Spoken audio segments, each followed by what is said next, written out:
24లో అలాగే 1918లో వైఎస్ఆర్‌సీపీ నుంచి మీకు ఈ విధంగా ఒత్తిడొచ్చినప్పుడు, అంటే పార్టీలో చేరాలి రండి అని చెప్పి ఆఫరొచ్చినప్పుడు, మీరు రిజెక్ట్ చేసిన తర్వాత అంటే ఈక్వేషన్స్ ఏమనిపించింది సార్? అప్పుడు తర్వాత అంటే మీరు టీడీపీలోనే ఉండాలని కంటిన్యూ అవ్వాలనుకున్నారు కదా! ఎలా అనిపించింది అసలది?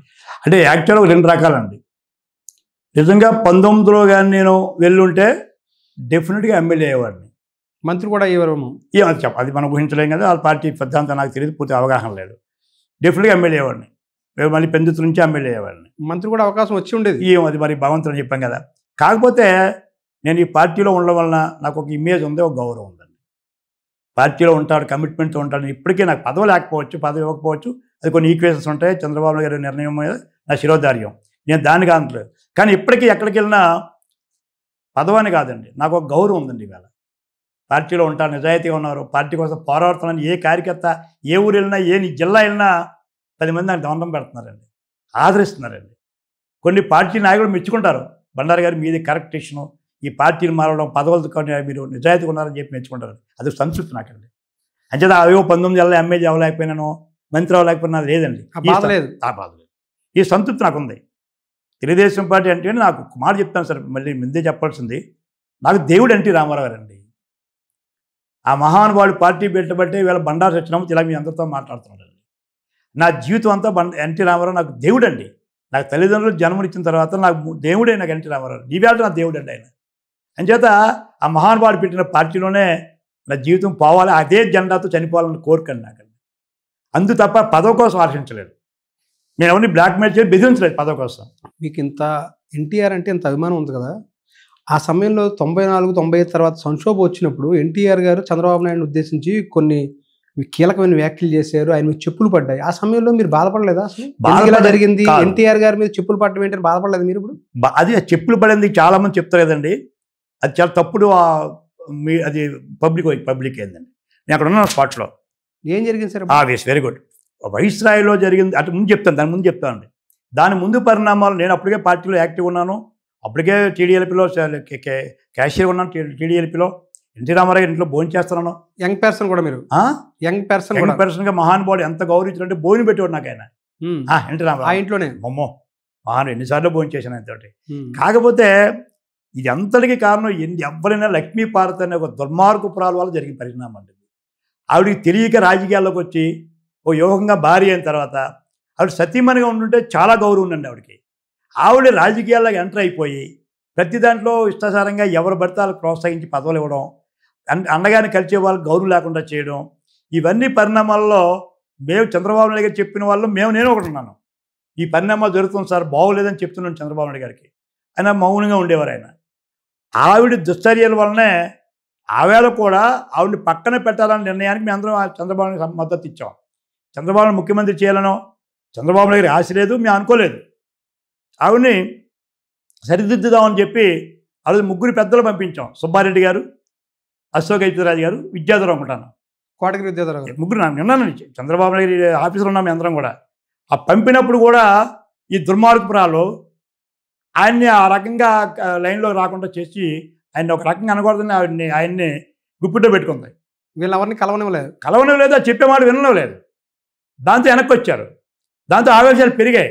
అమ్మమ్మ ఇది పార్టీ నాశనం చేస్తుంది, మహానుభావుడికి అవమానం చేస్తుంది, మహానుభావుడికి మచ్చలేని ఎన్టీ రామారావు గారికి మచ్చదేస్తుంది అన్న భయంతో మేము బెదిరిద్దామనే పెట్టాం మీటింగ్. ఎన్టీ రామారావు దించాలనే ఆలోచన మాకు ఎవరికీ లేదు. అది ఆయన దేవుడు మాకు. కాకపోతే ఏం చేసింది, ఆ పరిణామాలన్నీ కూడా ఆవిడ రకరకాలు చేసి తెల్లవారుజామున అసెంబ్లీ రద్దు చేయాలని చెప్పి కార్యక్రమం పెట్టించింది. ఆవిడ అసెంబ్లీ రద్దు అని అనకపోతే, ఆవిడ ఆ మాట అనిపించకపోతే ఎన్టీ రామారావు గారితో ఉండేవాళ్ళం అందరం కూడా. రద్దు అనేసరికి 6 మాసాల్లో ఎమ్మెల్యేని, సంవత్సరంలో ఎమ్మెల్యే అని మేము రద్దు అనేసరికి అందరం వ్యతిరేకించాం ఎన్టీ రామారావు గారిని. అది అయిపోయింది. 2 వైస్రాయ్లో జరిగింది. చెప్పులు ఇస్తుంది వైస్రాయ్లో ఎన్టీ రామారావు మీద కాదు. ఆ రోజు లక్ష్మీపార్వతి కానీ ఆయనతో రాకుండా ఉండుంటే, ఒక్క అన్నగారు కానీ ఆ వ్యాన్లో వచ్చుంటే ఎదురుగా వెళ్ళి రిసీవ్ చేసుకుని ఆయనతో వెళ్ళిపోయేవాళ్ళం మేము అందరం. దేవుని సాక్షి చెప్తున్నాను నేను. అందరూ వెళ్ళిపోయేవాళ్ళం, అన్నగారు వెళ్ళిపోయేవాళ్ళం. మీరు నమ్మే దేవుడు వెంకటరామూర్తిగో అందరం అన్నగారిని రిసీవ్ చేసుకొని రండి అన్నగారు అని చెప్పి అందరూ ఎదురుగా వెళ్ళి వెళ్ళిపోయేవాళ్ళం, ఆయన వెళ్ళిపోయేవాళ్ళం ఇంటికి. ఈ దుర్మార్గపురాలు, ఈ దుష్టి, ఈ అనకూడదు కానీ తిట్టకూడదు కానీ ఈమె జీపేకి వచ్చింది చైతన్య రథం. పై ఎక్కొచ్చిన ఊరుకుందా, రకరకాల బిహేవ్ చేసింది. ఆ కోపం మీద అక్కడ ఉన్న కార్యకర్తలు వేసిన చెప్పులు అవి. మేమెవరూ పైకి రాలేదా? తెలుగుదేశం ఎమ్మెల్యేలు కానీ ఎంపీలు కానీ ఎవరూ పైకి రాలేదు. లోకల్ కార్యకర్తలు లక్ష్మీపార్వతి వేసిన చెప్పుల్ని ఎన్టీ రామారావుగా మార్చింది ఆవిడ. అన్నగారి మీద. అన్నగారిని ఎవరు వేస్తామండి? దేవుడు. అన్నగారి మీద చెప్పులు కావు, ఈ దుర్మార్గులు వేసిన చెప్పులు అవి. అదే దేవినేని ఇతరున్నాడు, చనిపోయారు పాపం, నెహ్రూ గారు ఉన్నారు, వీళ్ళందరూ ఉన్నారు. వాళ్ళ పేరు చెప్పకూడదు, వాళ్ళందరూ ఉన్నారు. ఈవిడ చెప్పకూడదు, ఒక లేడీగా బిహేవ్ చేయదు అక్కడ. నేను చూసాం, పైన చూస్తున్నాం మా ఇంట్లో మేడ మీద నుంచి. ఒక ఆడ మనిషిగా బిహేవ్ చేయలేదు ఆవిడ, ఒక రౌడీలా బిహేవ్ చేసింది ఆవిడ అన్నగారి సమక్షంలో. దాంతో ఆవికావేశం వచ్చి చెప్పులు ఆవిడ విసిరారు. దాన్ని అన్నగారి మీద చెప్పులు, అన్నగారి మీద చెప్పులు అని ఇప్పటికీ అదే క్రియేట్ చేస్తున్నారు. కాదు, ప్రత్యక్ష సాక్ష్యం నేను. అప్పుడు మీరు రెండోసారి ఎమ్మెల్యే ఉంటున్నారు. అప్పుడు రెండోసారి ఎమ్మెల్యే చెప్తున్నా కదా. అన్నగారు ఆ రోజు కూడా అన్నగారు వస్తాను ఆశతో ఉన్నాం మేము. కానీ ఈవిడే మొత్తం అన్నగారిని నాశనం చేసింది, ఆయన పతనం చేసింది. ఆ మహానుభావుడిని ఓన్లీ లక్ష్మీపార్వతి అనే దుర్మార్గుపురాల వల్లనే అన్నగారికి ఆ చివరిలో ఆ పరిస్థితి రావడం జరిగిందండి. అసెంబ్లీలో మాట్లాడాలని అవకాశం ఇవ్వాలి, నాకు మైక్ ఇవ్వాలని అప్పుడు ఎన్టీ రామారావు గారు కోరితే మైక్ కూడా ఇవ్వలేదు కదా సార్. అప్పుడు మీరు అప్పుడు ఎమ్మెల్యేగా ఉన్నారు, అసెంబ్లీలో స్పీకర్గా యనమల రామకృష్ణరావు అండి. అవును, very good point. No confidence మోషన్ను, అది నో కాన్ఫిడెన్స్ మోషన్ అయితే పెడితే రెండు రకాల రూట్స్లో. మీరు ఎవరైనా ఇప్పుడు నో కాన్ఫిడెన్స్ పెట్టారనుకోండి, అప్పుడు అపోజిషన్కి రోల్ ఇస్తారు, మాట్లాడడానికి అవకాశం ఇస్తారు. కాన్ఫిడెన్స్ మోషన్ పెట్టినప్పుడు ముందు ముఖ్యమంత్రి గారికి మాట్లాడతారు కాన్ఫిడెన్స్ మీద, తర్వాత అపోజిషన్ ఓటింగ్ మీద మాట్లాడతారు. అన్నగారి పాపం రూట్స్ పెద్దగా, అంటే మహానుభావుడు, అలా కామెంట్ చేయడం మహా మేధావి, ఆయన ముందే మాట్లాడతాను మేకు అడుగుతున్నారు. ఆయన లీడర్ ఆఫ్ ద అపోజిషన్ అనుకున్నారు, అంటే ఎవరికి లీడర్ ఆఫ్ అపోజిషన్ ఆయన లెక్క మనకి. ఎంచేత ముఖ్యమంత్రి చంద్రబాబు నాయుడు గారు అయిపోయినారు. ముఖ్యమంత్రిగా చంద్రబాబు నాయుడు గారు ముందు మాట్లాడతాడు, ఎందుకు కాన్ఫిడెన్స్ చెప్తాడు ఆయన, నాకు ఇంత కాన్ఫిడెన్స్ ఇచ్చారు అని చెప్పిన తర్వాత అప్పుడు ఓటింగ్లో చెప్పాలా ఏమని, మేము దీన్ని వ్యతిరేకిస్తున్నాం అని చెప్పి. అది సందర్భం. పాపం అన్నగారు తిరిగి రాగానే మైక్ కావాలని కోరుతున్నారు. రామకృష్ణ గారు అలా కాదని చెప్పబోతున్నారు, ప్రొసీజర్ చెప్పబోతున్నారు. అన్నగారు కోపంగా వెళ్ళిపోయినారు అన్నమాట. అంటే మైక్ ఇవ్వలేదు, నేను బయటికి వెళ్ళిపోయారు. రాగానే మైక్ ఇవ్వలేదని అదండి. సో ఆ సిచ్యువేషన్లో మైక్ ఇవ్వలేదు అనేది అబద్ధం. మైక్ ఇవ్వకపోవడం కరెక్ట్. అంటే ముందు ఇవ్వలేదు, అది తర్వాత ఇద్దరు ప్రొసీజర్ అండి. స్పీకర్ అనేవాళ్ళు ప్రొసీజర్ ప్రకారంగా ఫాలో అవుతారండి. నాకు ఐదే అనుభవం కదా. స్పీకరు బిజినెస్ రూల్స్ ప్రకారంగా అలా చేస్తారు. నో కాన్ఫిడెన్స్ మోషన్ కానీ అన్నగారు పెట్టుంటే అనుకుందాం, ముందు అన్నగారు మాట్లాడాలా, ఎందుకు నో కాన్ఫిడెన్స్ పెడతారో చెప్పాలా. కాన్ఫిడెన్స్ పెట్టేటప్పుడు, విశ్వాసం పెట్టేటప్పుడు ముఖ్యమంత్రి గారు చెప్పాలా, నాకు ఎందుకు విశ్వాసం ఉండాలో చెప్పాలా. ప్రొసీజర్ అది. అన్నగారు ఏం చేయాలంటే రాగానే పాపం పెద్ద ఆయన బైక్ ఇమ్మన్నారు. అలా కాదండి అని చెప్పబోతున్నారు యనమల రామకృష్ణ గారు. ఇది ప్రొసీజర్ చెప్పబోతున్నారు. ఆయన కోపంగా వెళ్ళిపోయారు బైక్ ఎవరు. అసలు ఎన్టీఆర్ పార్టీ పెట్టకపోతే మీలాంటి వాళ్ళు ఎవరు ఉండేవారు కాదు. ఈరోజు 5 సార్లు ఎమ్మెల్యే అయ్యే పరిస్థితి కూడా ఉండేది కాదు. మరి ఆ రోజు ఎన్టీఆర్ గారు అంత బాధపడి బయటకు వెళ్ళిపోతున్నప్పుడు ఎవరు కూడా బాధపడలేదు సార్, ఎమ్మెల్యేలు ఎవరు కూడా ఆయన బొజ్జగించే ప్రయత్నం చేయలేదా, పరిస్థితి వివరించే ప్రయత్నం చేయలేదు ఎవరు కూడా? అవు సార్, ప్రొసీజర్ ఎలా ఉంటుందంటే, ఆల్రెడీ విశ్వాసంతో చంద్రబాబు ఎన్నేసుకున్నాం మేము. కమిటీ అయినా ఒక అధ్యక్షుడు ఎన్నుకున్నాం, ముఖ్యమంత్రి ఎన్నుకున్నాం. ఎన్నుకున్న తర్వాత ప్రమాణ స్వీకారం అయిపోయింది. ఇంకా ఆ పరిస్థితిలో అన్నగారి దగ్గరికి వెళ్ళి మేము ఏం చెప్తాం, అది చంద్రబాబు రాజీనామా చేస్తామని చెప్తామా, లేదు మీరు ముఖ్యమంత్రి వచ్చి ప్రమాణ స్వీకారం చెప్తామా? ప్రొసీజర్స్లో మేము చెప్పే అవకాశం లేదు. కానీ ఒక మాట చెప్తాం సార్, మీరు నమ్మండి, అన్నగారు ఇలా వెళ్తూ ఉన్నప్పుడు వరండాలోకి ఇప్పటికే అన్నాడు, స్పీకర్గా ఉన్నారు అయ్యన్పాత్రి గారు, మీ ఇద్దరు వరండాలోకి ఏడ్చామండి. బిలీవ్ మీద అన్నట్టు, అంటే ఆయన ఉన్నాగా చెప్తాను, మీకు మనసు ఉన్నాగా చెప్తున్నాను.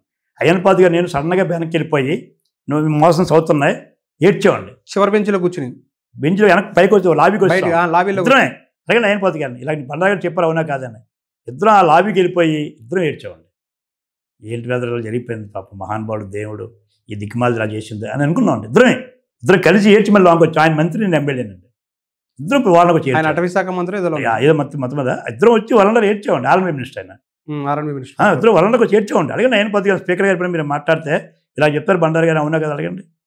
వెళ్ళి ఏడ్చాం వరండాలో ఇద్దరమే, ఎవ్వరు లేరు. ఇన్ని డ్రాప్గా ఉంది అసెంబ్లీ. బాధపడ్డామండి. ఇక్కడ దేవుడు అండి చెప్తున్నదా, ఇప్పటికీ నాకు ఆయన దేవుడేనండి. మాకు ఎప్పటికీ మా ఇలవేల్పండి, మా ఇంటి మా కుటుంబానికి ఆయన దేవుడండి. ఎన్టీ రామారావు బ్రతుకున్నంతగా ఆ పార్టీ ఉన్నంతకాలం. అందుకే ఎన్ని ఆఫర్లు వచ్చినా, ఇంక పెద్ద పదవులు వచ్చినా నేను పార్టీ మారినన్న కారణం, అదే జెండా కప్పుకొని చచ్చిపోతానని చెప్పడం కారణం. మన సీట్ ఉన్నప్పుడు కూడా వాళ్ళందరికీ ఊహాగానాలు పోగాలు వచ్చినప్పుడు బాగా పెరిగిపోతున్నాయి టీవీల్లో, అన్ని టీవీల్లో. బండారు అనకాపల్లి ఎంపీ, వైకాపీ ఎంపీ కొడేస్తున్నాయి, టీవీలు టక్కటక్క కొడేస్తున్నాయి. అప్పుడు మీటింగ్ కూడా చెప్పాను. అప్పుడు ఆ పరిస్థితిలో కష్టాల్లో ఆరోగ్యం బాగోలేనప్పుడు వాళ్ళందరిని రమ్మని మా ఇంట్లో డిన్నర్ ఇచ్చి అన్నీ చెప్పాను, అవమానాలు అన్నీ చెప్పుకొచ్చానండి. చాలా అవమానాలు జరిగాయి నాకు పార్టీలో. చంద్రబాబు నాయుడు గారు మంచి పోస్ట్ కూడా ఇచ్చారు. అవమానాలు అంటే నాకు పెద్ద గౌరవం కూడా దక్కింది. మున్సిపల్ అడ్మినిస్ట్రేషన్ లాంటి పదవి నాకు చంద్రబాబు ఇచ్చారు. తర్వాత కొంత స్థానిక నాయకులు చేసిన అవమానాలు చెప్పుకొచ్చాను, ఎన్ని చేసుకొచ్చారో చెప్పాను.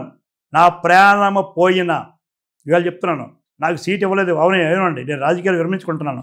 కానీ నా జెండా నేను చనిపోయిన రోజున నా డెడ్ బాడీ మీద తెలుగుదేశం పార్టీ జెండా ఉండాలి. ఆ జెండాతో నేను శ్మశానానికి వెళ్తానని చెప్పి కిందకి దిగి వచ్చానండి.